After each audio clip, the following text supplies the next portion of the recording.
So the comments that I get called genocide Barbie a lot, Nazi, I get called a murderer, you dirty Jew, and people are not scared to speak like that anymore. Now, do I think we're gonna win the fight against anti-Semitism online?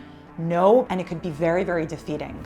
I don't have the privilege to sit and just relax. I view it as my obligation, specifically as someone who grew up overseas, to empower other Jews. I really believe with great power comes great responsibility. The individuals that are on my team, they work 24/7. On a regular month, 200 million people from all over the world are exposed to the activity that we do.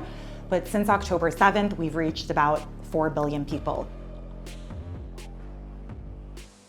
My name is Tamar Schwarzbard. I'm 33 years old. I live in Jerusalem, and today I am responsible for running the social media accounts of the State of Israel. I moved to Israel exactly a decade ago. I grew up in New York, as you can hear from my accent, in a religious, Orthodox home.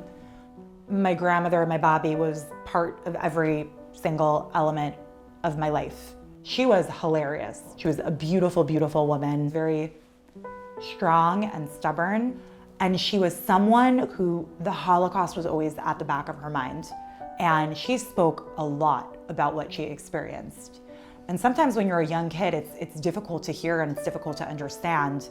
But now looking back, I think that her perspective and her experience and her identity has definitely shaped me. It shaped my life path, where I am today.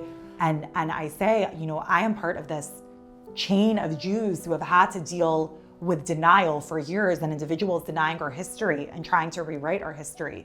We had people, you know, during the Holocaust and after the Holocaust who said, how are there gas chambers? I don't believe that. Nobody ever came out to tell their story. And I remember as a kid and as a teenager saying, Holocaust deniers are just idiots. It's just a very small minority.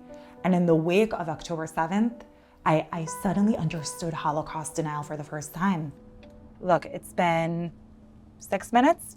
You have honest Jew, Rabbi Harry Wanton says Hitler was right. Zionists are evils. Hitler, is that you? No, these are all crazy people.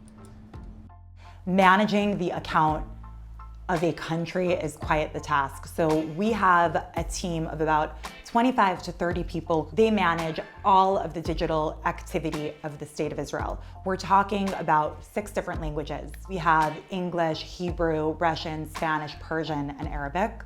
And we manage a network of about 14 million followers. Before October 7th, a lot of the work that we did was telling the Israeli story, whatever that looks like. I would say it's a beautiful, imperfect, complex mess. And post October 7th, a lot of the work has been doing, you put a post out, they ask for proof. You give them proof, they tell you the proof is fabricated.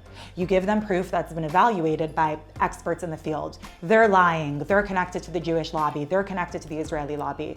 So at some point you just have to say, I'm done playing into your hands. You wanna keep your ears shut. We're not looking to influence you. I personally believe there's a very big silent majority who are sitting and watching and seeing what's taking place in social media. And those are the people that I'm trying to speak to. If you change one person's mind, from my perspective, you've done your job. I made Aliyah because I really feel in my heart, this is my home. I am very grateful to live here. I remember what my ancestors have been through and how privileged they would have been to live in the State of Israel, and I also feel an immense responsibility. My grandmother, she always used to talk about how, imagine what we experienced in Auschwitz. And I think for a lot of Israelis and for a lot of Jews, there's a very deeply rooted trauma. We've been through horrific things in our history, and we always come out of it and bounce back, and we're resilient. I really feel like resilience is just a part of the Jewish DNA.